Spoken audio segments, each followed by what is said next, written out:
pertama kali gue ketemu bokap gue ngejemput di bandara kan gue excited banget kan. Nyamperin gue langsung, om gitu. Berarti lu dari kecil bisa gue bilang dititip? Enggak ya? Atau itu terlalu kasar untuk bisa dibilang? Dirampok mungkin ya. Ketika gue sekolah di Makassar, bos 180 derajat. Pas nyampe sana, gue baru masuk hari pertama gue dikeroyok 7 orang pak. Buat lo mungkin adalah ya para layang. Para layang. Sebuah hobi yang gak semua orang punya. Makanya gue sampai hari ini mungkin gak dapat endorsement olahraga karena Para layang. brandnya kayak kita endorse dia apa parasut.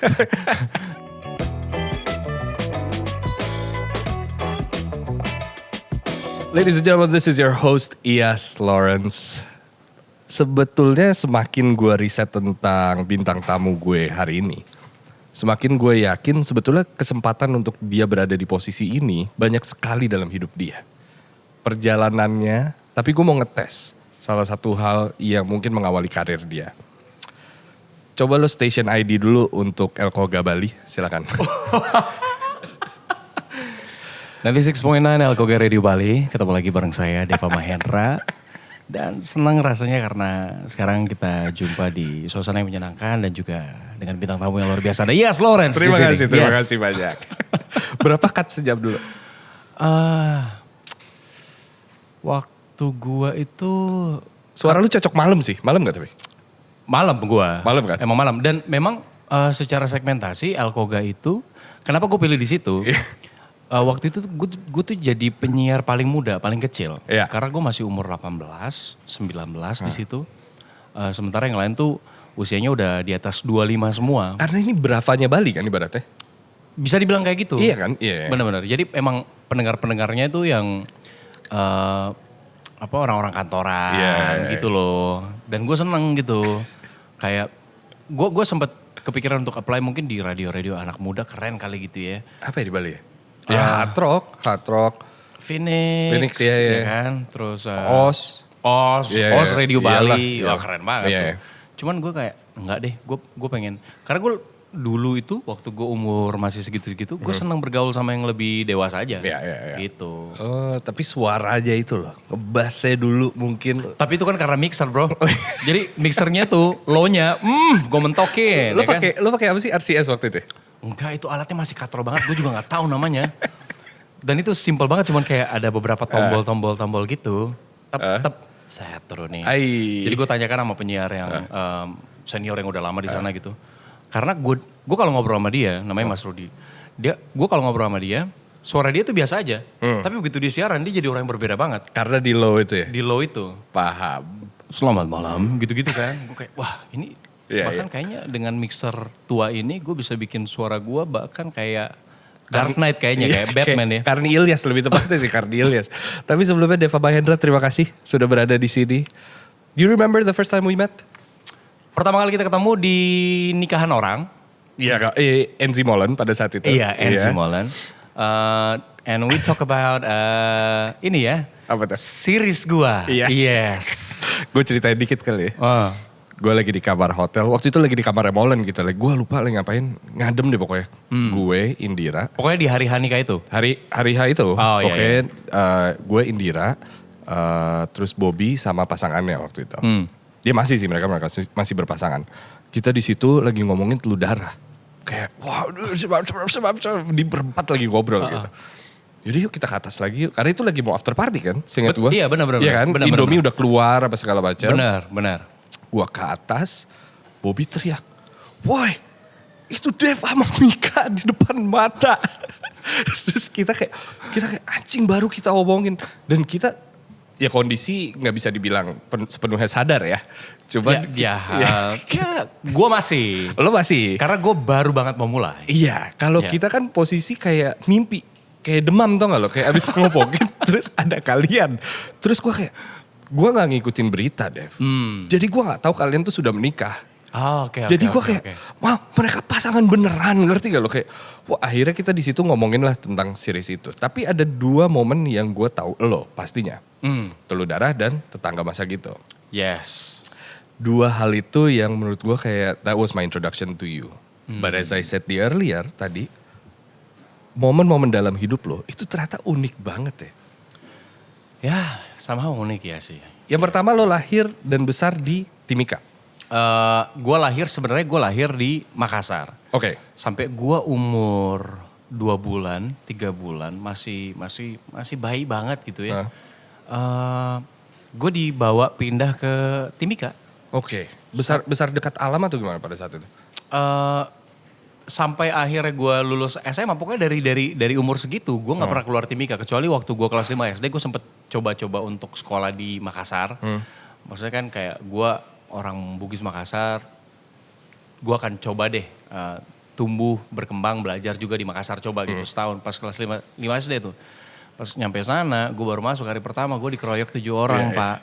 Ya kan, dihajar gitu-gitu, karena gue ngaku orang sana tapi bahasa gue beda. Gitu.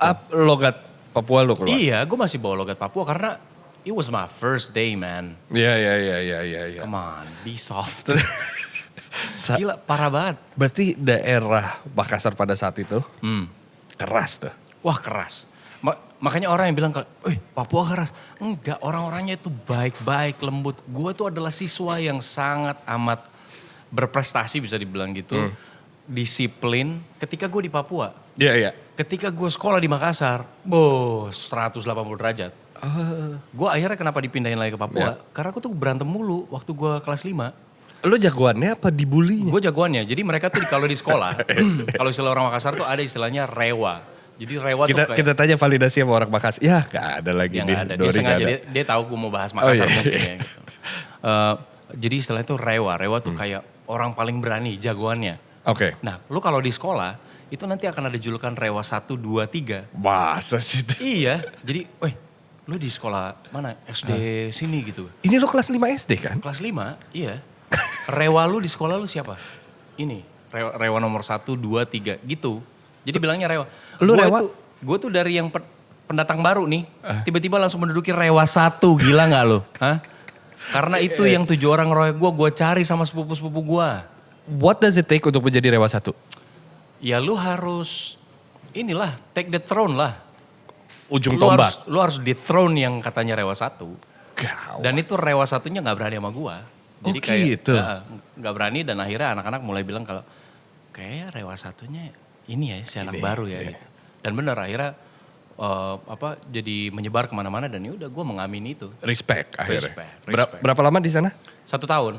Habis itu balik? Karena nyokap gue dipanggil mulu, dia pusing. Aduh lu balik aja ke Timika gitu. Jadi posisinya gue di Timika tuh tinggal sama kakek nenek gue.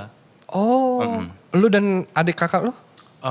Adik kakak lu di mana berarti? Adik kakak gue di Makassar. Oh lu sendiri? Sama nyokap bokap. Gue tuh emang dari umur 3 bulan itu dirawat sama kakek nenek gue di Timika. Why? Gak tahu, aneh aja kan, keluarga aneh kan? Iya, emang keluarga aneh gitu. Tapi berarti dekat dengan keluarga gak bisa dibilang? Tetap dekat. Cuman ya itu dia, gue jadi kayak panggilan, gue tuh kadang suka bingung tau gak. Jadi gue tuh udah belajar untuk menjadi anak yang diplomatis dari usia sedini mungkin. Karena gini, kalau misalnya nyokap gue sama nenek gue lagi bareng, duduk bareng. Gue kan manggil nenek mama. Jadi kalau gue manggil mah, dua-duanya balik kan. Iya, nengok. Jadi makanya gue tuh harus touch siapa yang gue panggil. Jadi dari kecil gue harus diplomatis bro. Makanya tahun lalu lu terjun ke politik diam-diam. Gak ada. Gak gitu ya konsepnya, kayak gitu. Tidak ada. Saking diam-diamnya gue aja gak ngerti tuh kayak. Berarti lu dari kecil bisa gue bilang dititip? Enggak ya, atau itu terlalu kasar untuk bisa dibilang? Dirampok mungkin ya. Lebih tepatnya gitu, karena setelah gue mulai kayak remaja gitu, gue coba untuk memahami situasinya. Ternyata gue dibawa ke Timika oleh kakek nenek gue itu dengan posisi kedua orang tua gue tuh nggak setuju, nggak mau, karena gue kan 3 bersaudara, ya, gue anak laki satu-satunya. Hak mereka lah untuk nggak setuju. Ya betul, tapi ya lebih anehnya lagi kakek nenek gue ini lebih merasa berhak untuk bawa gue, gitu. Jadi gue kayak ya udah gitu. Dan lo nggak punya hak apa-apa. Gue lo masih awo-awo. Oke. Ya udah dibawa.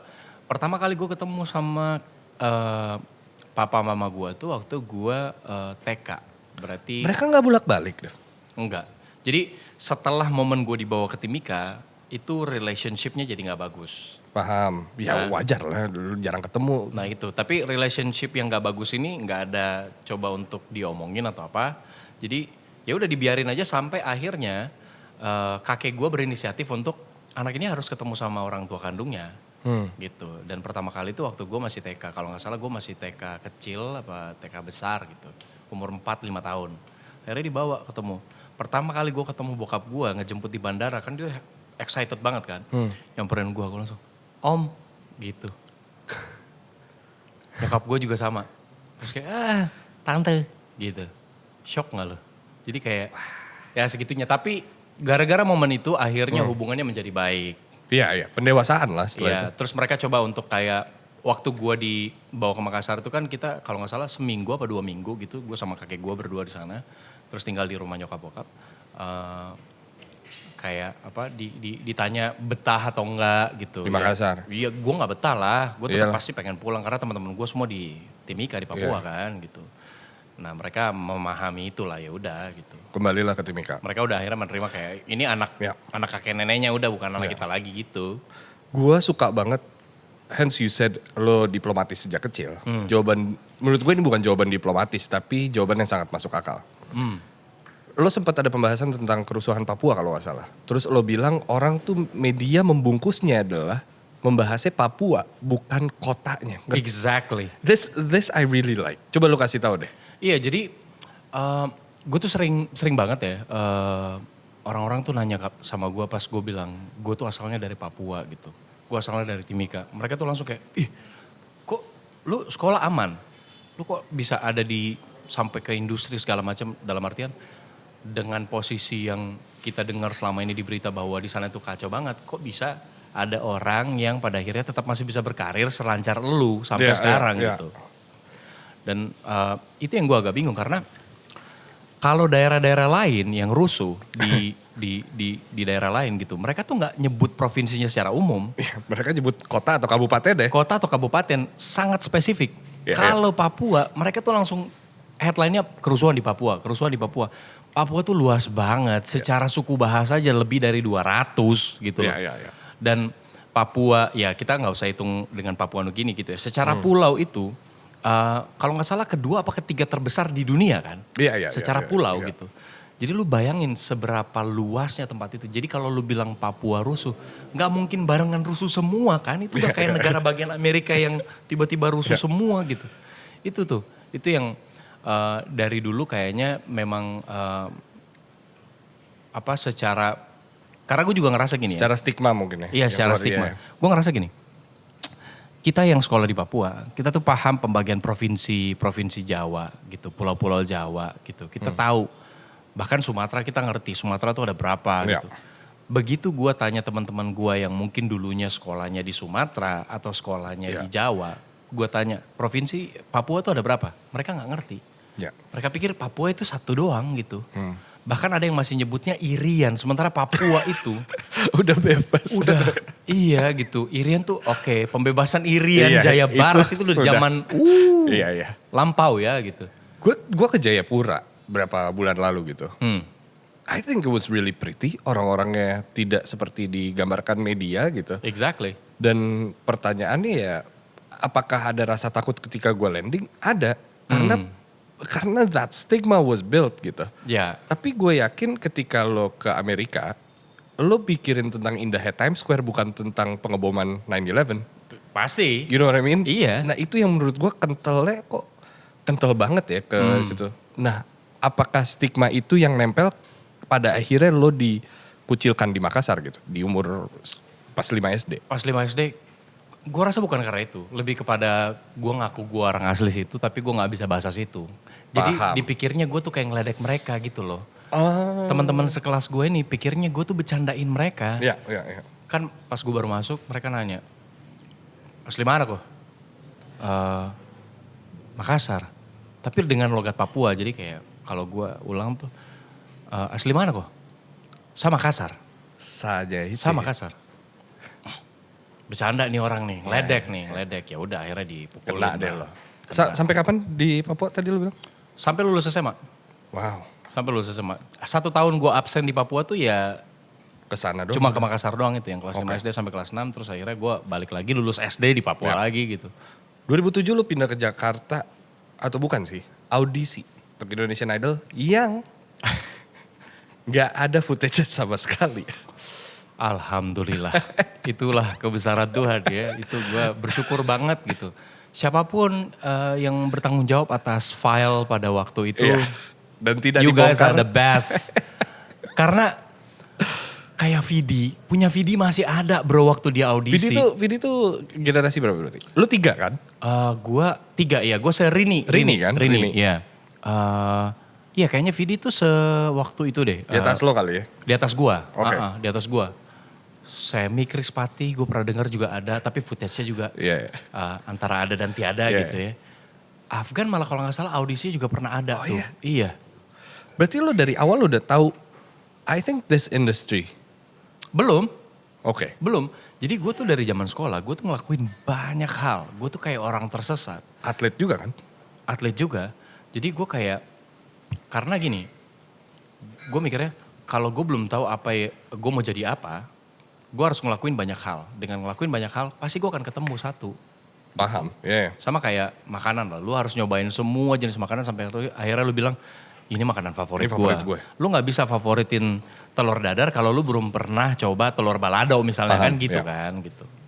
Jadi makanya dari sekolah gue ngelakuin banyak hal termasuk itu audisi itu. Karena lu ngeband dan Padus ya? Iya Padus, band, terus siaran radio juga. Iya. Dari SMP gue udah siaran radio. Terus. Di belakang masjid ya lu bilang? Iya radio masjid yang dikomersialkan ya oleh remaja-remaja masjid ini. Alias diduitin. Jual kertas atensi buat kirim-kirim salam. Berapa? Kan dulu kan kirim salam bukan lewat SMS kan. Iya. Soalnya kalau SMS lu baca di HP Nokia yang kecil itu capek kali. Susah, ya. Jadi mereka pakai kertas atensi. Kalau gak salah satu itu 500 sampai 2000. Tergantung mau dibacain di prime time apa bukan. Katro. Di jualannya ke sekolah-sekolah. Gue juga termasuk karena gue penyiar ya kan. Akhirnya mereka nitipin gue tuh kertas atensi. Gitu. Gue pas di sekolah, beli dong. Tapi ya selalu sold out. Tiap hari titip salam tuh kayak gitu-gitu ya? Titip salam. Oke. Berarti secara gak langsung ada 2 hal yang lo dari kecil udah lakuin. Industri, I guess the entertainment industry, satu lagi bisnis. Yang pada akhirnya kepake dong sekarang. Iya kan? Iya bener ya. Iya kan? Berdagang. Iya berdagang gitu. What happened to, karena di awal gue bilang gitu tadi. Kesempatan lo untuk menjadi diri lo sekarang sebenarnya banyak banget. Karena radio, biasanya radio nge-MC. Yang lo abis itu nge-MC kan? MC iya. Nge-MC, abis nge-MC lo lu nyobain Indonesian Idol sebelum itu, abis itu nge-DJ gitu. Tapi bukan itu yang bikin who you are today gitu. Bukan. Apa yang, what made you become who you are today? Kecemplung ya, bisa dibilang kayak gitu ya. Jadi, dan ini makanya gue tuh kayak, gue pernah ketemu sama, dia penulis buku gitu. Terus kita pernah ngobrol sebentar karena dia suka sama sitkom gue. Di momen itu kayaknya gue jadi mengamini apa yang dia ucapkan tuh. Dia bilang bahwa di dunia ini banyak banget jenis karakter dari manusia dan jenis kepribadian gitu dan cara hidup. Ada orang-orang yang hidupnya memilih untuk menjadi orang yang sangat kuat. Ada orang-orang yang memilih hidupnya untuk menjadi sangat cerdas. Ada orang-orang yang memilih hidupnya untuk menjadi sangat kaya gitu. Tapi semua ini pada akhirnya akan kalah sama satu jenis manusia yang beruntung. Nah kayaknya gua beruntung waktu itu. Oke. Beruntung karena awal mula akhirnya gue terjun secara profesional gitu ya. Akhirnya Ini kita ngebahas acting berarti kan? Acting gitu. Dan akhirnya gue menemukan alasan kenapa gue suka sama ini. Mulai dari situ. Jadi gue dari siaran radio terus akhirnya kan pengembangannya tuh nge-MC. Dari nge-MC akhirnya gue nge-MC DJ. Lo tau kan yang orang yang berisik berdiri di sebelah DJ. Nah, gue pernah ada di posisi itu. What do you call it? Iya MC kan? MC DJ. MC DJ, iya. DJ. Terus put your hands up gitu. what's up party people? Devas in the house. Yo. Ya kayak gitu-gitu. Kalau gue inget tuh kayak sebenarnya gue nggak pengen inget ya, cuman akhirnya karena kita bahas. Gig paling gede di mana? Gig paling gede di mana? Di Bali waktu itu gue udah main sama Winky. Oh ya? Yes, jadi Winky main, gue MC-nya. Apa kayak Bounty gitu-gitu? Main Sky di, Garden? Bukan, waktu itu di Boshe. Oh, Boshe. jalan bypass. Bypass Ngurah Rai. Iya. Pemandangan hari-hari kalau kita menuju ke Betul, airport. betul. Ya kan? Karena gue tinggal di Dulu situ. keren banget bro, Boshe itu. Gue dulu kan tinggal di situ. Oh sempet? Sempat. Oke. Di Nusa Dua. Oh. Jadi kalau ke sana tuh harus lewatin Boshe. Itu jalan pulang lu berarti? Jalan pulang gue. Iya. Gue inget banget, gue kayak, wow hari ini Mulan Jamila. Oh tapi Republik Cinta tuh paling sering. Iya asli. Gue tuh nge-MC-in kalau misalnya Mahadewa mau perform gitu. Oh itu lu? Gue nge-MC-in tapi kan mereka gak DJ. Maksudnya gue yang bawain acaranya untuk present mereka. Dan biasanya kalau mereka udah kelar, lu naik gitu naik kan. lagi, terus lanjut ke sebelah DJ gitu. Iya. Oke, terus abis itu DJ? Abis itu DJ, dari DJ itulah akhirnya gue tuh sempet, gue nge-DJ di satu event di mana gue tuh ada dulu tuh lagi rame-ramenya syuting FTV Bali. Iya. Pokoknya lu kalau nonton FTV itu Bali semua tuh. Iya pasti. Ya kan kalau nggak Bali Jogja lah. Benar. Kalau Jogja tuh pasti setupnya dengan mobil-mobil tuanya yang warna-warni. Kalau di Bali pasti Ferrari dengan pantainya gitu kan. Nah, Tias Mirasih. Iya benar. Iya. Era-era itu Ramon Yetunga gitu kan. Iya. Terus gue ditawarin untuk casting karena ternyata mereka tuh lagi reparty, mereka habis syuting. Terus mereka ngelihat gue main di situ. Mereka lagi reparty di klub lo? Di klub gue main gitu. Iya. Mereka habis syuting kan, terus kayak reparty di situ. Terus ada yang nawarin iseng-iseng. Tapi gue gak mengiyakan pada waktu itu. Tapi tawaran itu tertanam dengan baik gitu. Gue jadi kayak mikirin terus. Dan gue sempat menyesal karena gue tidak mengiyakan waktu itu kan. Apa tawarannya? Gue disuruh datang untuk casting untuk FTV. Dia bilang sering nonton FTV nggak? Dan pada waktu mereka reparty emang gue lihat ada salah satu artis lah gitu. Ada artis-artis juga di situ kayak mungkin menyenangkan ya gabung sama mereka gitu. Tapi gue nggak mengiyakan. Terus akhirnya ya udah itu meluap gitu aja sampai gue ketemu lagi sama agensi lokal di sana. Ya balik lagi ini dari DJ-DJan ini, dari mereka kenal gue DJ ini. Gue juga I did catwalk. Did you? Back then, yeah. For a modeling agency? Modeling agencies, local event. Oke. Ya gitulah, kayak local brand lah lebih tepatnya. Di mana performanya dulu? Local designer, Dulu di mana show-nya? Beach Walk? Beach Walk, Nusa Dua. Nusa Dua ini apa namanya? Mall Bali Galleria. Bali Galleria. Iya. Bali Collection. Bali Collection, iya. Mana? Nusa Dua Fashion Week, gue jalan. Nusa Dua Fashion Week? Exactly, gue jalan. Dev itu era gue juga, Dev. Maksudnya gue, I knew that was happening. Dekat terus, wow. Sekarang kan udah gak jalan kalau udah salah. Ya mallnya juga udah. Iya. Terakhir gue kesana udah sepi. Ya itu, gue juga jalan bro. Oke. Keluarga lu tuh gak tahu apa-apa soal ini kan? Mereka gak tahu. Iya. Mereka taunya gue kuliah dengan baik dan benar. Yang itu tidak benar? Tidak sama sekali.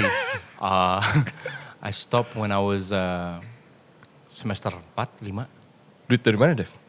Apanya tuh? Berarti duitnya lo ambil atau lo full kerja sambil Enggak, kerja? jadi waktu gue udah masuk semester 2, semester 3, gue bilang sama orang rumah, gak usah transfer duit lagi lah. Gokil. Gitu, gue bilang gitu. Orang rumah tuh siapa? Kakek nenek lo atau kakek nenek lo? Okay. Kuliah aman kok, tenang aja. Terus gue sempet bohong kalau gue bilang, ini bahkan kayaknya bakal bisa dapat beasiswa 50% deh. Gitu. Why? Padahal gue tuh ngerasa bersalah karena gue udah gak kuliah, masa gue masih terima duit gitu. Sementara gue sendiri posisinya karena gue gak kuliah, gue ngasilin duit kan. Gitu, gue udah ngasilin duit karena gue nge-DJ aja seminggu gig bisa 3-4 kali.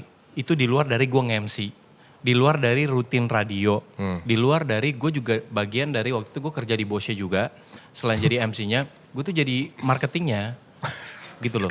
Jadi lucu banget. Di luar dari gig gue sebagai model catwalk. Jadi kayak. Lo ngantongin 10 ada sebulan? Lebih bro. Oh ya? Lebih dari 10. Ya 10 itu minimum lah. Untuk 18-19 tahun tuh gila sih. Iya makanya jadi kayak. Gue ngerasa bersalah kalau gue tetap nerima duit sementara gue gak kuliah. Gitu. Jadi gue bilang udah stop. Buat mereka gak masuk akal kan. Terus bayarnya gimana? Aman. Makanya gue akhirnya. Akhirnya gue bikin story bahwa gue dapat beasiswa itu. Karena mereka nggak percaya. Iya. Jadi dengan, oh gitu, iya. Kalau kita aktif, terus ikut organisasi gitu ya. Apalagi kan saya jurusannya hukum nih. Iya. Terus kalau biasanya ada sidang-sidang kita hadir gitu, kita store dokumentasi, dianggap berprestasi dan akhirnya dikasih. Gitu. Oke. Gitu. Tapi mereka nggak tahu sebenarnya apa yang terjadi, mereka nggak tahu. Oke. Abis itu lo kepikiran si Casdir itu? Masih ke bawah sampai akhirnya ketemu dengan local agency yang memang dia biasanya nih supply extras buat FTV. Oh. Extras dan teman peran utama yang at least dapat dialog. Agency telco gitu lah ya pokoknya kayak. Agency extras. Is there such thing? Ya. Loh kayak kalau gue nggak salah. Gue tahu maksud lo kayak film mau ada ekstras apa segala macam manggil mereka yang cariin gitu mereka kan. Mereka yang cari dan mereka tuh emang khusus di ekstras doang. Paham, ya. Yang nggak berdialog ataupun dialog. Dan mungkin kriteria nomor satunya adalah mengantri. Dan menunggu. Iya. Rela menunggu dari pagi sampai malam gitu. Iya. Nah gue akhirnya ketemu sama dia ini terus ditawarin pengen syuting nggak? Ini kan yang waktu itu bikin gue kepikiran gitu. Akhirnya gue mengiyakan. Ikutlah gue di syuting FTV. Waktu itu cuman gue bilang sama dia, gue gak mau kalau gue gak dapat dialog.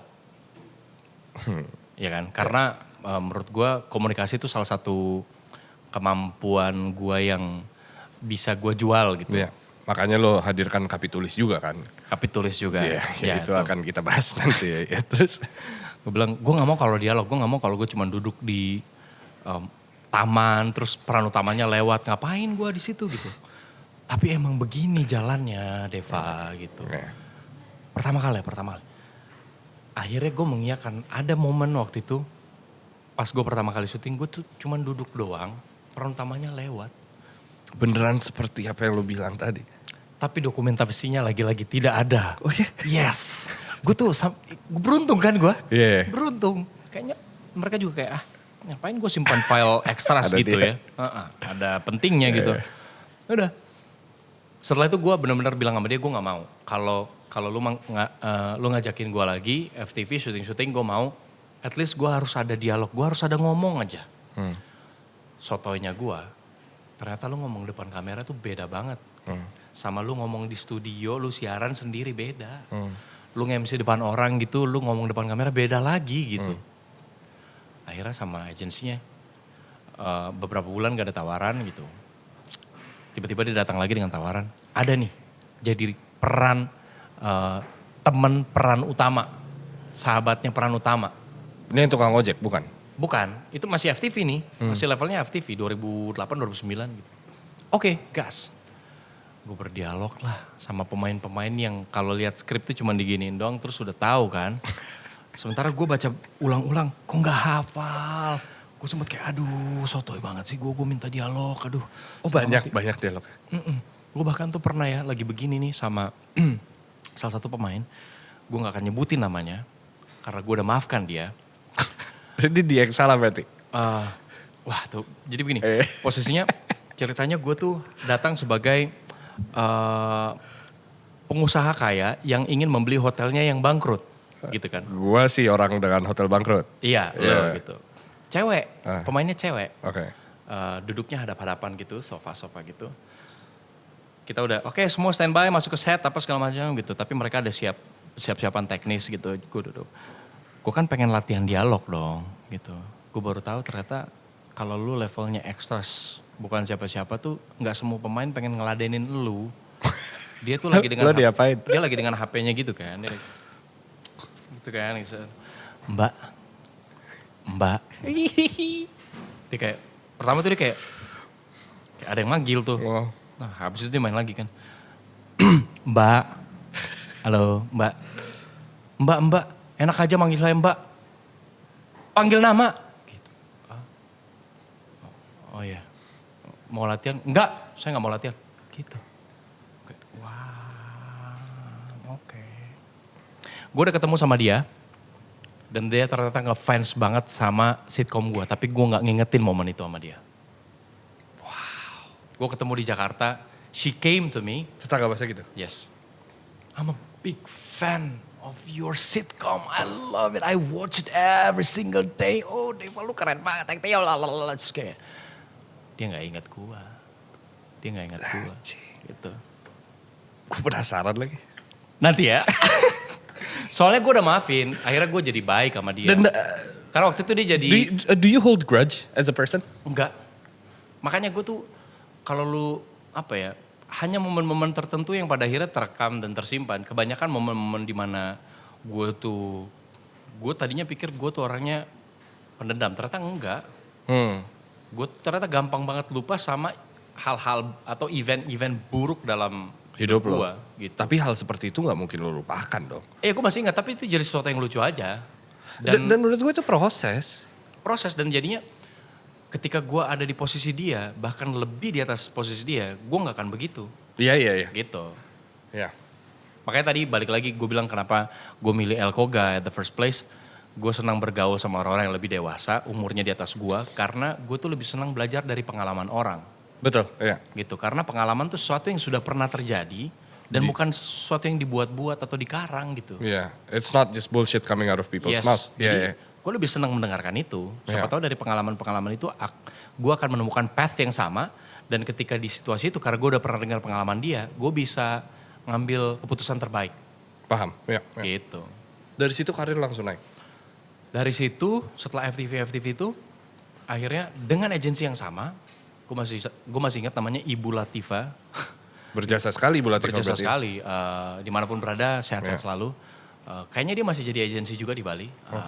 Terus dia datang lagi dengan satu tawaran dan ini berupa series. Udah series, jadi gue udah langsung jadi peran utama di situ. Maksudnya second lead lah mereka bilangnya. Oke, series bukan FTV berarti? Bukan FTV lagi, series buat di limited series, cuman 30 episode, tayangnya waktu itu di Indosiar. Tayangnya Indosiar, kerja untuk pertama kalinya. Gue gak di industri lo nih, gue gak tahu bedanya FTV, series, sinetron. Kalau FTV itu kayak film, tapi dipersingkat kan? lebih pendek gitu. Makanya kenapa FTV itu dulu rame banget, siang-siang. Karena kalau kita siang, kita lagi ada jeda.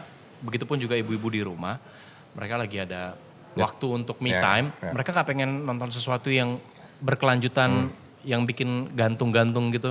Nonton sekali selesai, langsung dari awal ketemu ending. Gue pernah nonton satu FTV, gue masih tinggal di Bali juga ini. Terus pas gue nonton, anjir ini sama banget sama 50 First Dates. You know the movie 50 First Dates ya kan? Iya kan? Sama banget, tapi gue kecantol juga ya, kelar juga gitu. Iya. Ada hooknya itu. Enaknya FTV gitu kan? Iya. Bisa langsung selesai. Kalau series tuh enggak. Iya. Tergantung episodenya berapa. Beda sama sinetron? Sinetron itu hanya produser dan Tuhan yang tahu. Tergantung rating bro, sumpah. Ya udah bedanya series dan sinetron apa? Itu kan berseries juga sinetron itu. Kalau kita sebut dengan series, itu berarti sudah ketahuan satu season berapa episode. Paham, ceritanya gak dibikin ketika lagi berjalan gitu kan? Yes. Iya, oke. Kalau sinetron ongoing, pemainnya misalnya, Deva hari ini gak bisa syuting nih. Ya lu gitu. Mati di situ? Enggak, gue masih ada kontrak nih. Okay. Tapi hari ini gue bener-bener gak bisa. Ya udah kita bikin kejadiannya dia kecelakaan. Bisa gitu. Terus dia lagi dirawat aja gitu. Bisa, ada penyesuaian-penyesuaian itu. Okay. Makanya penulis skenario yang ada di balik sinetron-sinetron itu gue sama angkat topi men. Iya. Jago banget. Iya. Jago. Oke. Betul lu tawarin series? Series dan akhirnya dari situ tawaran itu datang terus dan akhirnya sampai sekarang. Wow. Ke layar lebar? Ke layar lebar itu gue barengan dengan manajer gue. Karena setelah... Mas Fafa? Yes. Setelah dari Bu Latifa itu, gue kan tidak bekerja sama. Jadi dia tuh memang sifatnya jadi kayak agensi gue tapi putus per judul doang. Setelah itu gue dapet tawaran sinetron untuk pertama kali langsung jadi peran utama. Gue gak punya manajer tuh. Waktu itu gue masih dibantu sama salah satu teman gue. Kayak gue anggap dia abang gue gitu. Tapi bukan manajer juga. Ada namanya waktu itu Tommy. Dia ngebantuin gue di situ. Cuman gue rasa gue kayaknya butuh manajer beneran. Dan akhirnya gue ketemu Fafa. Dari Fafa lah akhirnya kita shifting dari sinetron ke layar lebar. Oke. Ada sebuah fase di mana lo pindah ke Jakarta. Kontrak rumah sama teman-teman lo. Yes. Semuanya gak ada yang jadi. Aduh gue kalau ingat tuh lucu lagi. Iya. Senecessary apa untuk lo pindah ke Jakarta? Maksud gue gini, pusat perfilman memang di sini, memang syutingnya di sana. Cuman kan, if you wanna get anything, pusatnya di sini gitu. This is the melting pot gitu. It makes total sense untuk berada di sini. Visi lo adalah, yaudah I wanna be an actor gitu. Pada saat itu untuk. Setelah gue akhirnya, gue pindah ke Jakarta for good itu bahkan, sebelum sinetron pertama gue. Tapi setelah series gue yang pertama itu, seriesnya 30 episode, gue mainnya sama Revalina Stemat lah, terus beberapa pemain-pemain Korea waktu itu. Setelah itu, Sarangeo, I love you. Sarangeo, I love you. Yeah. Nah, karena karena ada tawaran itu, ada tawaran syuting sinetron pertama gue. Oh itu Sarangeo. Posisi gue masih tinggal di Bali, gue harus pindah dong. Gue harus pindah dan gue pikir kayaknya kalau emang gue harus pindah ini momentumnya. Ya udah akhirnya gue pindah, terus gue tanya sama si Tommy ini, gue kalau pindah ke Jakarta gimana? Bareng gue aja, nanti kita ada teman-teman juga yang bener-bener baru merintis juga nih sama kayak lu. Kita sewa rumah aja gitu. Oke. Di mana? Di Tebet. Sewa rumah di Tebet bro. Ide. Emang ini orang-orang susah, sok kaya gitu loh, masih merintis. Tinggal di mana? Tebet. Ini bukan pertama kali lo ke Jakarta dong? Bukan pertama kali, bukan pertama kali, tapi benar-benar memutuskan untuk menetap itu, ya itu momennya itu. Udah dari situ sewa rumah bareng-bareng patungan gitu kan. Ada waktu itu yang merintis boy band, ya ada yang merintis boy band. Kalau gue nggak salah itu 4 atau 5 orang personil. Ini di industri semua berarti ya? Yes. Oke. Ada yang merintis band, ya ada yang merintis band. Jadi boy band. Ada yang merintis karir acting solo kayak gua. Terus ada teman gua juga, ada Eki. Terus ada Septian, terus ada siapa lagi ya? Kayak ada beberapa lagi lah gitu. Rumah perantau. Ya kalau gue nggak salah Septian sekarang sudah jadi pegawai negeri sipil. Karena dia menyerah sama Jakarta, dia pulang. Kemana? Damn, I can't do this anymore. Dia langsung pulang, dia balik ke Medan. Anjing lucu banget. Iya dia balik ke Medan dan menjadi pegawai negeri ya. Namanya, sekarang sudah berkeluarga. Orang Medan namanya Septian. Septian, ya. Terus ada teman gue yang namanya Eki sekarang sudah sukses menjadi entrepreneur. Gitu. Bidang? Apa ya? Dia berdagang sih, dia lebih berdagang lah gitu. Jadi dia businessman lah. Businessman. Yang boy band tuh kalau nggak salah, gue masih tetap komunikasi terakhir sama salah satu personilnya yang boy band.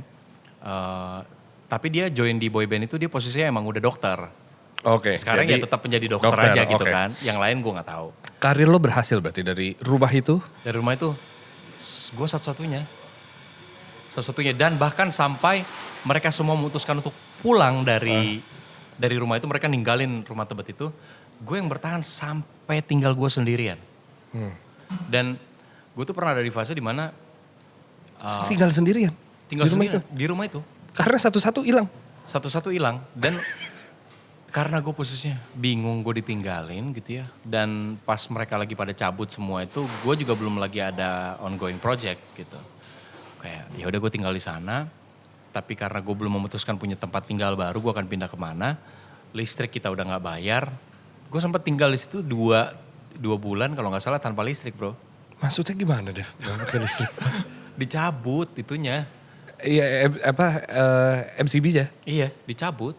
Kenapa selalu gak ada lampu? Pakai lilin. Gak mungkin deh. Sumpah. Pakai lilin gue tinggal di situ. Bukan lebih kepada gak ada uang ya. Gue pertama kayak gue mau ngurus PLN ini kemana, gue bingung. Karena gue bener-bener sendiri. Semuanya tuh gak ada, orang-orang itu udah cabut. Bahkan termasuk yang tadi gue bilang kayak abang-abangan gue itu, dia juga gak ada. Dia memilih untuk kerja beneran di salah satu hotel waktu itu. Gue coba recap ya. Lo meninggalkan pekerjaan lo di Bali yaitu nge-MC, radio, DJ, ada peran FTV dan lain-lain. Dapat job pindah ke Jakarta tinggal di situ. Ya. Yang pada akhirnya at the end of the day lo gak ada apa-apa. Gak ada apa-apa. Tapi kan waktu itu reason gue untuk pindah kan jelas karena gue akan menjalani syuting sinetron yang berlangsung tidak lama waktu itu. Cuma kalau gue gak salah 40-50 episode. Setelah itu selesai benar-benar gue gak ngapa-ngapain lagi. Dan lo gak ada penghasilan lain pada saat itu? Gak ada. uang dari keluarga apa segala Tapi macam. sinetron 50 episode tuh. Iya big Ya, sih. itulah kenapa gua sendiri yang tetap bertahan, teman-teman gua enggak. Karena lu dapat kontrak itu. Karena dari gua mulai syuting sinetron itu ya, teman-teman gua tuh gak ada syuting apa-apa. Paham. Sampai akhirnya gue selesai syuting, mereka juga tetap masih gak syuting. Duit mending pulang dong. Duit itu jadi apa? Duitnya ya gue tabung sih waktu itu. Langsung gue deposito gitu-gitu. Oh udah kesana. Karena nakalnya udah di Bali. Nah kalau udah di Bali, gue udah paham. Dan gue berterima kasih sama kehidupan gue di Bali karena itu bikin gue gak kaget dan silau sama kehidupan Jakarta. Menurut gue tuh kayak, damn kalian di Jakarta biasa aja men. Bro, Bali to the max bro. Ya akhirnya kayak pas kesini kayak ngapain sih gitu. Kayak, gitu dong. Lu masih dengerin lagu ini ya gitu. Gue kadang-kadang kalau ada DJ main gitu, gue ke klub gitu. Samperin, lu masih mainin lagu ini? Itu lagu gue 3 bulan lalu di sana gitu kayak. Iya kalau untuk update lagu Bali lebih cepat. Bali lebih cepat. Jauh lebih cepat. Yeah, I think the lifestyle itself lebih cepat. Lebih cepat. Yeah, I mean era-era pada saat itu apalagi lagi nobody talked about it di Jakarta, ngerti lu? Enggak, orang Jakarta nggak kesana terus, ngerti nggak lu? Jadi yang di Jakarta ya di Bali gitu. Iya. Jadi eranya seperti itu. Tapi dari gue penasaran tuh, as I said tadi, nama lo mulai dikenal dengan wow Deva Mahendra ya tetangga masa gitu. Tetangga masa gitu, ya nggak bisa dipungkiri dari situ. What was the offer like pas di awal gitu? Was it a phone call? Was it WhatsApp? Jadi dulu kan gue di net ya. Iya pembawa acara kan? Entertainment News. Iya. Jadi bawain acara berita dunia hiburan, tagline-nya no gossip. Really? Iya no gossip, makanya kenapa gue mau. Karena gue tuh waktu gue zaman belum terjun ke industri, ya masih udah terjun ke industri tapi belum nge-host gitu. Gue ngelihat kenapa banyak acara-acara yang bawain berita tentang artis gitu, tapi tuh semuanya gosip doang gitu. Kenapa gak fakta aja kayak E-News. E-Newsnya luar gitu kan. Indonesia kenapa gak ada yang berani bikin kayak gitu. Net nawarin gue program kayak gitu. Ini sama Bimo berarti kan? Sama Bimo. Iya. Ya sama Bimo, terus Safira. ada Temi Rahadi, Cesar Gunawan. Oh iya? Ya Cesar was one of it. Oke. Gitu. Jadi kayak gue gak mikir. Gue langsung mau. Dari situ berkembang ke apa ya waktu itu ya gue inilah reportase ceritanya kan. Iya. Gitu. Terus akhirnya ditawarin. Karena jadi ternyata produser gue ini yang ada di net itu mereka juga gak tahu kalau gue tuh ternyata berangkatnya dari acting sebelum akhirnya gue masuk ke Entertainment News. Begitu ketahuan sampai ke atas, akhirnya gue dipanggil sama Pak Bos gitu. Siapa? Wisnu Tama. Gue dipanggil ke ruangannya, gue pikir pada waktu itu gue sempat bikin salah karena gue emang sering banget godain asisten-asistennya dulu kan. Berarti asistennya banyak ya menurut lo? Apa? Asistennya banyak? Tidak banyak ya, lebih dari satu kan sudah cukup jamak ya. Iya. Ya, jadi godain doang, tapi kan gak jauh gitu loh. Dikenalnya gitulah kayak Deva tuh di net tuh kayak temennya banyak gitu. Gitu lah. Atau genit ya. Terus gue dipanggil, aduh gue bikin salah apa ya. Gue udah bikin salah apa sih, dipanggil masuk ke ruangan. Sini loh, udah duduk berdua. Dia balik ininya kan, oh enggak, gue dipanggil. Kursi gue disuruh geser gitu karena monitornya dia di sini, mic-nya dia di sini. Sini loh, saya diliatin ke monitor. Ada beberapa pemain-pemain gitu. Menurut lo gimana? Oke nggak?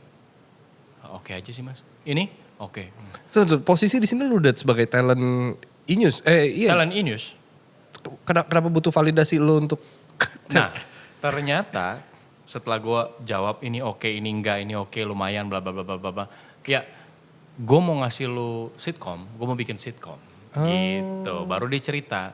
Jadi ini adalah mimpinya yang udah dari lama banget, yang dia nggak bisa realisasikan di TV sebelumnya, gitu. Terus gue suka banget konsepnya kan. Waktu itu referensinya kalau nggak salah dari ada sitkom luar namanya Till Death. Rockefeller, terus Modern Family, ya kayak gitulah gitu. Friends juga jadi salah satu ininya influence-nya.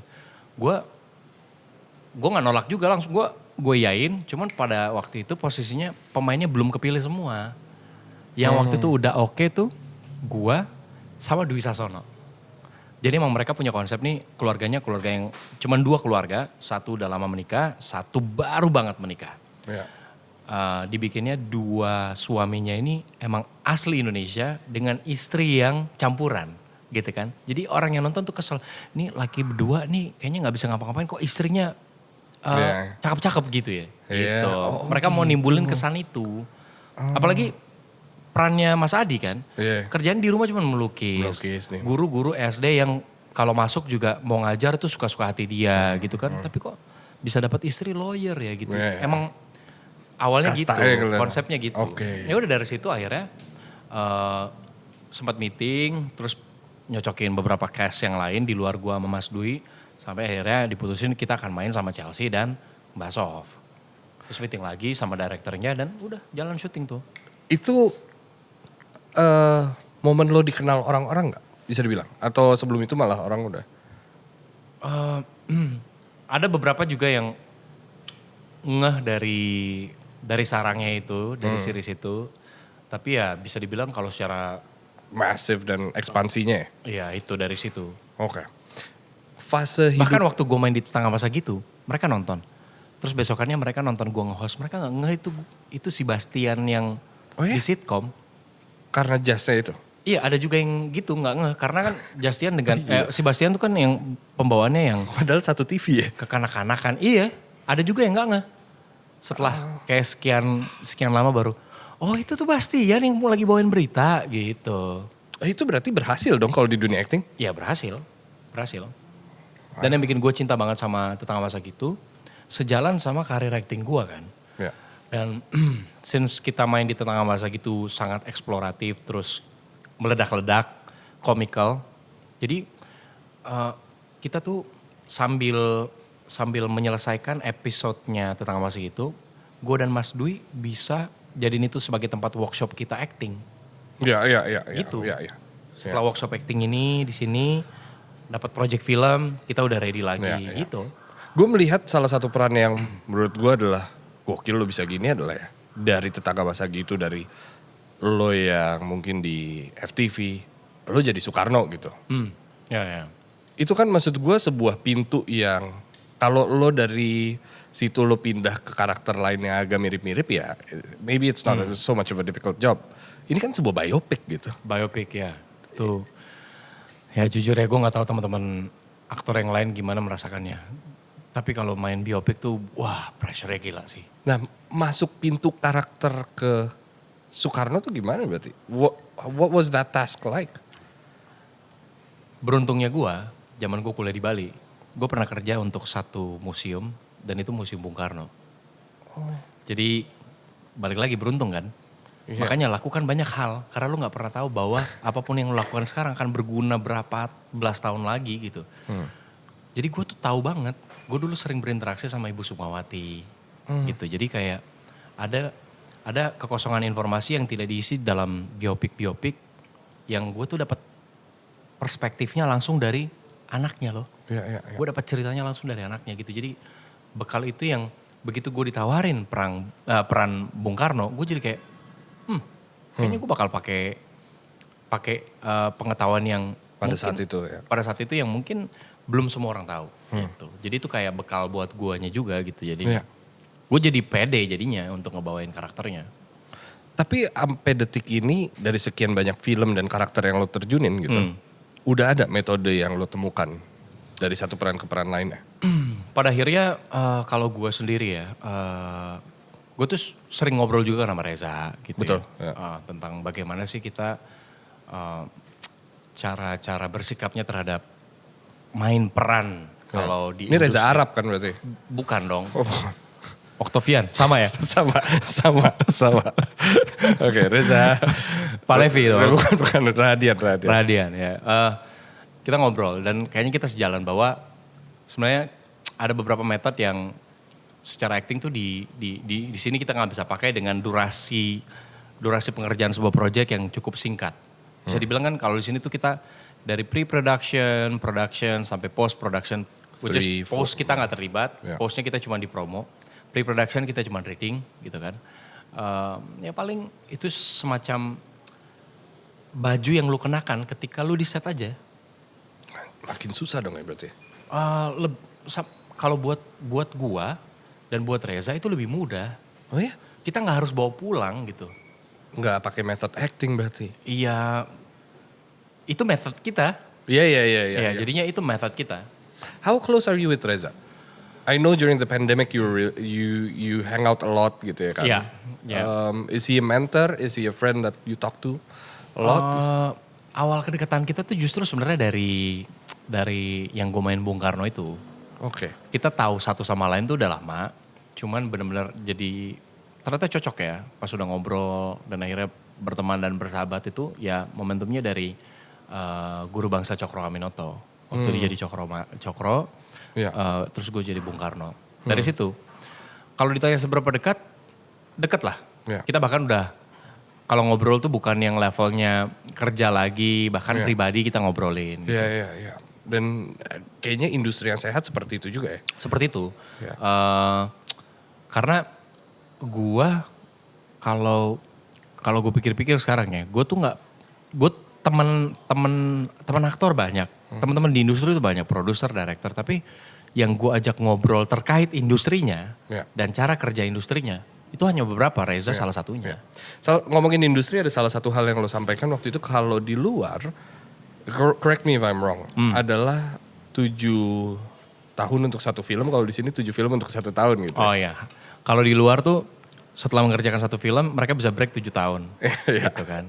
Katakanlah segitu bayangan penghasilan yang bisa mereka dapatkan dari satu film gitu. Sementara kalau kita di Indonesia ya untuk hidup 1 tahun kita harus ngerjain 7 film gitu. Jadi perbandingannya sangat jauh. Ya karena secara market juga kan Hollywood marketnya dunia, Indonesia aja syukur-syukur sekarang udah masuk ke Malaysia gitu, ke Filipina. Tapi melihat perkembangannya dari awal karir lo mulai sampai sekarang signifikan? Lumayan signifikan. Apa artinya lumayan? Ya itu dia tadi, karena gue tuh kan bukan orang yang optimis, yang bukan gue optimis tapi bukan orang yang ambisius. Oke. Jadi karena gue tidak seambisius itu, kebanyakan gue tuh biarin segala sesuatunya mengalir dan gue jadi nggak pernah ngukur gue tuh di titik ini levelnya seberapa gitu. Jadi gue makanya kalau lu tanya dari gue mulai sampai sekarang ya lumayan. Gue cuma bisa jawab itu. Improve. Ya. Mungkin dari segi syutingnya juga, dari segi syuting, OTT mengeluarkan film-film. Iya, benar. Kan? Produksinya dan lain-lain. Produksi. Ya. Pertemuan lo dengan pasangan di mana di film? Enggak. Jadi kita kenal tuh udah lumayan lama. Saling tahu gitu ya, terus sempat ketemu beberapa kali. Jadi manajer gue tuh lumayan dekat sama almarhum nyokap istri gue gitu. Jadi kayak kalau gue lagi manajer gue sering, terus ada beberapa kerjaan yang kadang-kadang tuh manajer gue sama istri gue ini kerja sama gitu loh. Jadi kadang-kadang kalau gue lagi manajer gue, ketemulah Mika. Denger dia nyebut nama Mika. Begitupun sebaliknya di sisi Mika kadang-kadang mereka dengar sebut nama gue. Yang kebetulan nama gue juga mirip sama almarhum nyokapnya. Oh iya? Deva, sama-sama Deva. Oke. Dan inisial juga sama jadinya, DM kan. Deva Maleholo, Deva Mahendra gitu. Jadi kayak nama yang familiar gitu buat mereka. Sampai akhirnya kita dipertemukan di satu project. Waktu itu jadi bintang iklan bareng. Jadi gue sudah jadi bintang iklan untuk produk ini sekitar 4-5 tahun. Nah waktu itu transisi mereka mau cari brand ambassador baru, yaitu Mika.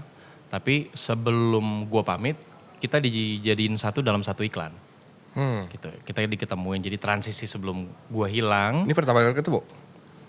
Pertama kali kerja bareng. Oke. Pertama kali kerja bareng, udah ketemu di situ, jadi BA bareng.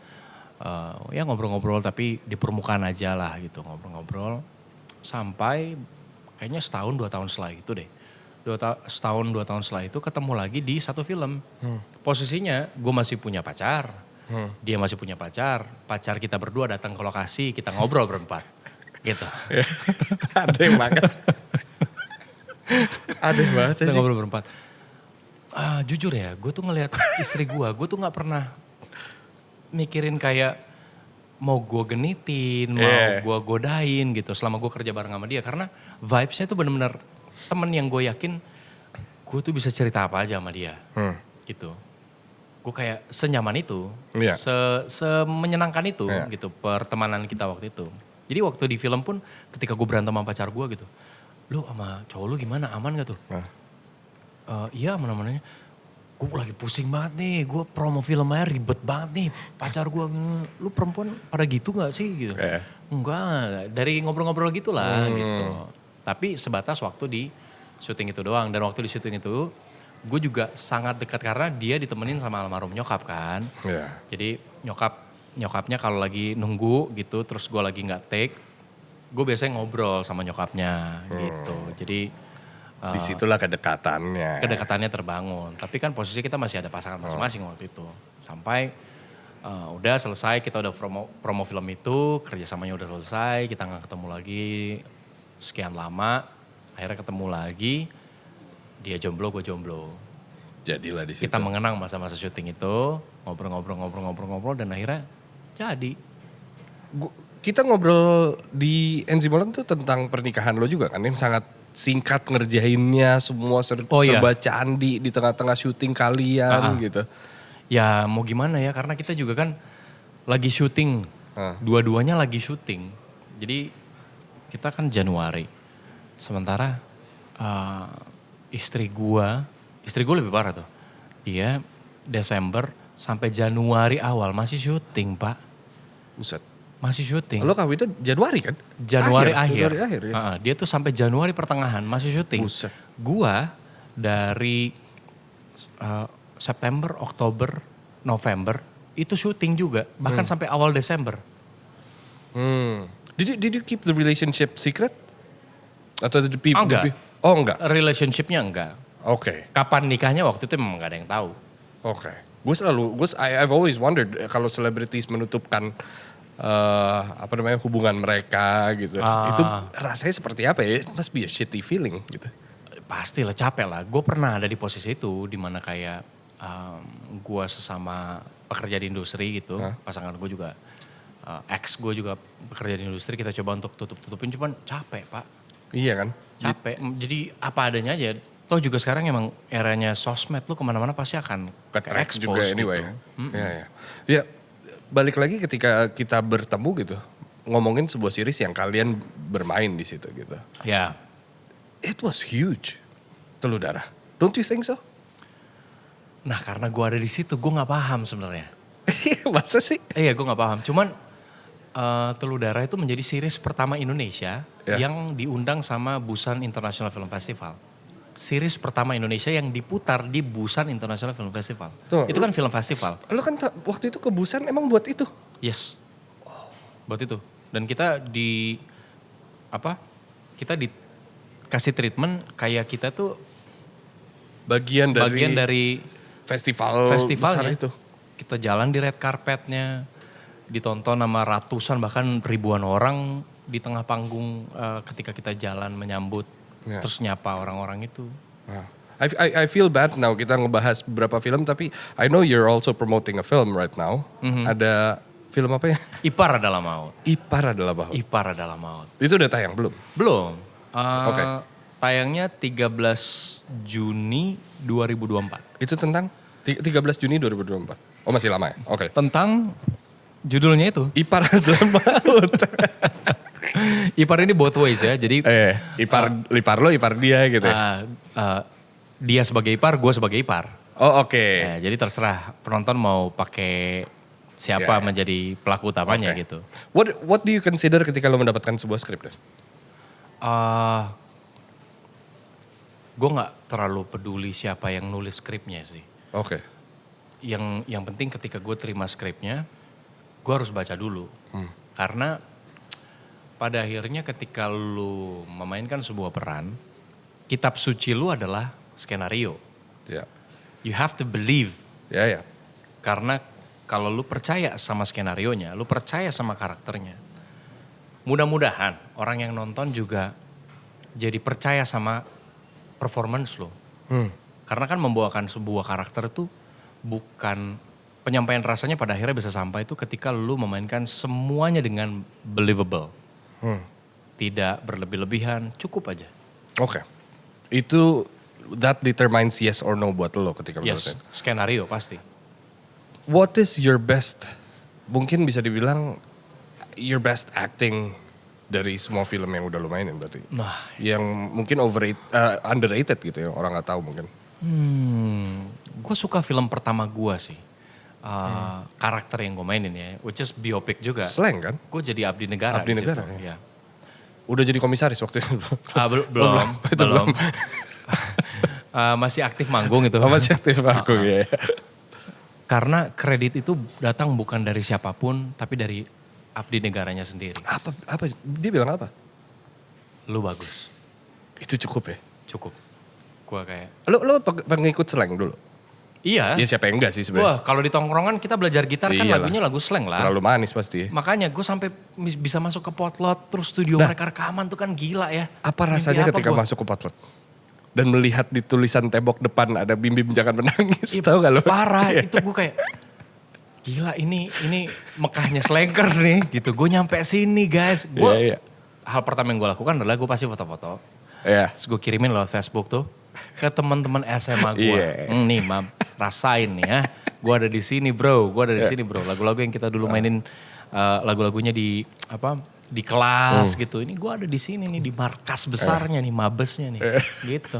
Gue Star Trek tau gak ngeliat coba? Bunda Yvette, wah. Bunda Yvette sih tapi. Starstruck dong ya kan? Iya. Dia lah. Yes. Dan gila, my favorite slang story, Bim Bim story adalah gue datang ke rumahnya. Waktu itu untuk wawancara, terus Mas Bim Bim tuh bilang kayak, kita harus ketemu dulu buat ngobrol. Gue kayak oke, fine. Kalau emang udah diundang, gue datang ke sana. Terus makan siang. Gue kayak makan siang di meja makan dengan dia kayak wow. Gue makan siang, terus gue kayak asem dong, mau ngerokok dong. Terus gue kayak nggak mungkin gue bilang gue mau ngerokok apa segala macam. Terus gue dengan lugunya gue bilang itu karena dia ada bagian belakang. Iya. Yang rumah terus kayak ada halamannya dikit tuh ya. Itu area apa om, gue bilang om. Area ini ayo kita lihat sana. Terus gue lihat di kanan ada asbak. Ini boleh ngerokok, gue bilang gitu. Kata dia boleh ngerokok aja. Terus dia giniin gue, yes, saya udah nyoba semua di dunia. Bentuk narkotika apapun itu. Narkoba yang paling susah untuk berhenti yang kamu hisap sekarang. Baru gue bakar, gue buang. Pada waktu itu ya. Gue dinasehatin Bim Bim. Gue bilang gak apa-apa, gue asem sekali aja. Itulah momen gue dengan Bim Bim. Karena powernya segede gitu deh ya kan. Don't you agree gitu slang sebesar itu Pak? Iya, gue tuh ngelihat mereka tuh kayak, even gue bisa berinteraksi sama mereka secara langsung, gue ngobrol. Tetap buat gue tuh posisinya waktu itu, kita tuh jauh banget gitu. Beban dong untuk lu mainin Mas Abdi gitu? Beban banget, cuma ya Mas Abdinya suportif banget. Ya. Bahkan ada satu momen di mana dia tuh mau datang, halaman belakang yang lu lihat itu adalah tempat kita reading dan workshop waktu film. Oke. Jadi kita di situ, kita ngumpul di situ kalau udah capek latihan actingnya. Itu merekanya ada? Ada. Oke. Kalau kita udah capek latihan acting apa segala macam, ya itu tuh rumput-rumput itu kita pada tiduran di situ, rebahan, buka baju di situ. Gitu. Gila, sama slang. Gokil. Nah, mereka tuh pada waktu itu selain suportif ke karakter yang mainin diri mereka masing-masing, secara keseluruhan mereka juga suportif banget terhadap produksi filmnya. Bahkan kan kita tuh sampai nutup potlot berapa kali untuk syuting di situ kan, gitu. Dan tiap kita lagi syuting, slankers banyak banget yang pengen datang gitu. Oh gitu. Itu aja sampai mereka atur gimana trafficnya. Wah. Nah, waktu gue syuting ada momen gue main gitar. Jadi gue main gitar tuh. Mas Abdi nyamperin, dia duduk depan gue juga, dia tarik bangku gitu. Terus dia ambil gitar, coba mirroring. Meskipun dia tahu gue gak sejago itu main gitar dan ya gue gak bisa main gitar. Enggak, at least lu ini aja coba gitu. liatin gue main gitu. Terus kayak dia main, gue coba ngikutin gesturnya apa segala macam gitu. Sengebantu itu. Dan ketika filmnya selesai dia, Ya. itu tuh buat gue cukup. Buat gue cukup. Gue mau ngomongin satu hal sebelum kita tutup. Menurut gue ada sebuah meditasi gue adalah golf. Dan setiap gue berbicara tentang olahraga itu, it glows in me gitu. Karena itu momen gue kayak, it's so significant, it's my me time gitu. Buat lo mungkin adalah ya para layang gitu. Para layang. Sebuah hobi yang gak semua orang punya. Makanya gue sampai hari ini mungkin gak dapat endorsement olahraga karena para layang. Brandnya kayak kita endorse dia apa parasut. Kita gak punya gitu. Kenapa para layang? Kenapa para layang bro? Para layang itu apa ya, menurut gue olahraga yang balik lagi gak ambisius tapi lo harus hati-hati banget gitu. Iya, resikonya gila sih. Momen krusialnya ya sama kayak pesawat sebenarnya. Take off sama landing gitu kan. Ketika di atasnya lu lepas tangan juga gak apa-apa. Iya. Karena ketika di atas jujur tidak ada kendali signifikan yang bisa lu lakukan. Karena ketika lu di atas lu udah berserah sama. Loh ini bisa, cuman maksudnya. Kalau angin nyuruh ke kanan ya lu ke kanan Iya, gitu. kalau anginnya mukul lu ke kanan ya lu ikutin dulu aja gitu. Ya sama kayak di laut lah ombak gitu kan. Lu pasti gak bakal bisa lawan gitu. Gue pertama kali akhirnya bisa terbang solo, gue take off saat gue sampai di atas. Gue kan panik banget tuh pas gue take off pertama, gue lari sekenceng-kencengnya. Lari sekenceng-kencengnya sampai ke ujung jurangnya itu, cliffnya itu waktu di Jogja. Sampai akhirnya kaki gue keangkat, saat gue sampai ke atas tuh masih panik, gue masih kayak, gue cek HT masih nyala atau enggak. Karena gue harus di-guide kan, gue harus mendaratnya di mana gitu. Gue cek HT masih aktif, oke. Gue cek semuanya, sampai di momen pas begitu gue udah take off kayak 5-10 menit. Gue di atas, gue lepas semuanya. Terus gue ngeliat ke bawah, gila kecil banget. Semuanya tuh di bawah kecil banget. Itu jadi ngajarin gue untuk tetap lu seberapapun pencapaian lu, dimanapun posisi lu. Sebenarnya itu masalah point of view doang. Iya. Jadi kalau gue yang di bawah sana, gue pasti yang paling kecil kan. Nah itu adalah point of view pencipta lu terhadap lu gitu. Lu tuh kecil, lu tuh bukan apa-apa. Gitu. Jadi itu yang bikin gue tuh kenapa gue nagih banget sama para layang. Karena selalu bikin gue sadar bahwa dimanapun gue berada, seberapapun yang gue dapat, apapun yang gue punya, gue tuh bukan apa-apa. Kecil aja gitu. Lu pernah landing di truk kan? Gue pernah landing di mobil pickup. Iya. Dan mobil pickup itu ironisnya adalah jemputan kita memang. Oh gitu. Dan itu belum seharusnya kita para penerbang ini naik ke situ, gue udah naik duluan dengan parasut gue. Itu pas terakhir. Pas terakhir gue terbang waktu itu kalau gak salah di penerbangan ke-29 gue. Oh lu. Gue kan harus. PL1 tuh 40 kan? PL1 40. Berarti lu sekarang di? PL1. Oh udah PL1? PL1. Oh lu udah berapa penerbangan berarti? Udah lebih dari 40 lah. Oh berarti license sudah? Gue belum ambil. Oh belum ngambil? Belum gue ambil, tapi kan gue punya logbooknya kan. Logbook Iya, itu iya. untuk kita catatan Terbangnya. total jam terbang gitu. Berarti lu udah bisa mengajar? Belum. Nah, Mengajar itu, tuh berapa? mengajar tuh minimal lu harus punya pengalaman terbang 5 tahun. Iya, pengalaman terbang 5 tahun. Dan Banyak 5 tahun tuh aktif, lu gak boleh skip 1 tahun. Nah gue tuh udah pernah skip 1 tahun kan. Gitu, jadi itu kayaknya kalau gue mau mulai untuk ngejar ke sana gue harus mulai dari awal lagi gitu. Dan gak boleh putus. Dan lu menggunakan parasut yang udah seberat badan lo sekarang? Karena setahu gue kan harus lebih berat daripada badan lo kan kalau untuk beginner. Sekarang lo udah? Gue udah cobain semua sih. Oke. Karena parasut tuh sampai sekarang sebenarnya gue gak beli. Itulah enaknya kalau lu masuk ke komunitas itu. Lu lagi misalnya lagi di mana? Lu lagi di Manado. Lu tahu titik penerbangannya di mana? Lu ke sana. Nanti lu tinggal kontak coach lu. Nanti coach lu yang akan memperkenalkan sama mereka. Dan nanti meminjamkan parasut untuk lu. Oke. Jadi makanya sampai hari ini gue nggak ngerasa gue punya urgensi untuk beli parasut. Iya. Gitu. Kecuali lu bisa kalau gue punya halaman luas di belakang rumah, mungkin gue akan beli karena itu lumayan untuk lu bisa latihan ground handling kan. Gitu. Oke. Balik lagi ini sebuah olahraga yang sangat riskan gitu. Pasangan lu bilang apa, Mika bilang apa soal ini? Dia nggak bisa komentar banyak, dia nggak bisa terlalu ngatur karena posisi waktu itu kita belum nikah. Dan posisinya waktu gue terbang solo pertama kali, itu lagi akhir tahun dan dia lagi liburan sama bokap di Jepang. Jadi informasi yang gue kirim ke dia selalu delay. Entah gue udah take off-nya udah selesai, gue udah terbang 10 kali, gue baru kasih tahu. Gitu. Take off perdana udah selesai, gue baru kasih tahu. Wah, gue landing di pick up udah selesai, nanti sampai hotel gue baru video call. Baru tahu gitu. Wow. Tapi di sebuah olahraga yang mungkin bisa dibilang ketika lo lagi off nggak syuting, this is what you do berarti? Selain main FIFA? Main FIFA kayaknya lebih ini sekarang ya. Lebih aktif ya? Lebih aktif. 2K juga. Main game sih. Main game? Makin kesini tuh gue kayak main gamenya aktif banget. Gue juga bingung. Awalnya gara-gara pandemi memang kan. Cuman makin kesini tuh gue aktif banget. Akhirnya kemarin gue sempat lihat tuh di Twitter ada yang bahas tentang game gitu. Dan akhirnya gue coba nyari apa sih alasan kenapa gue masih main game ini gitu. Dan gue coba untuk main game-game yang bercerita gitu kayak God of War. God of War gue tamatin. Last of Us gue gak bisa tamatin. Red Dead Redemption gue gak bisa tamatin. Kenapa gue hanya main 2K dan FIFA? Karena gue butuh kompetitifnya itu loh ternyata. Sisi itu. Gue masih pengen compete. Ya. Tapi di situ. Jiwa atlet lu masih ada. Iya, apalagi gue di FIFA gitu gue kenal beberapa pro player. Dan secara gak sengaja kalau lagi main online ternyata gue pernah ngalahin mereka gitu. Oh gitu? Dan akhirnya sekarang berteman gitu. Oke. Oh berarti kalau lu pro player kita ketemu 3 kali dan 3-3-nya lu kalah.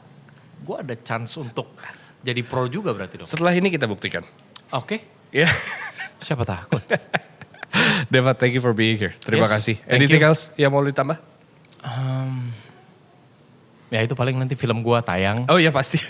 13 Juni 2024. Gue host yang sangat buruk ya kalau dipikir-pikir. Itu yang terdekat. Itu yang terdekat aja sih. Itu yang terdekat ya. Ipar apa tadi? Ipar adalah maut. Ipar adalah maut bisa ditonton di 13 Juni 2024 di bioskop. Di seluruh bioskop. Di seluruh bioskop. Dan Telur Darah season 2 akan tayang di... Tidak ada. Ini gak boleh gue bocorin? Atau kalaupun mereka mau bikin season 2, season 3... yang udah nonton kan tahu, saya di ending mati. Jadi saya tidak ikut-ikutan. Terserah lu mau bikin season 10 sekalian. Berarti itu mati ya, Dev? Loh? Kan iya kan? Iya, cuman kan banyak yang bilang, emang anak bangsat. Kalau gitu gue Yas Lawrence. Gue Yas Lawrence. Gue Deva Wendra. And I'll see you guys next week. Bye-bye.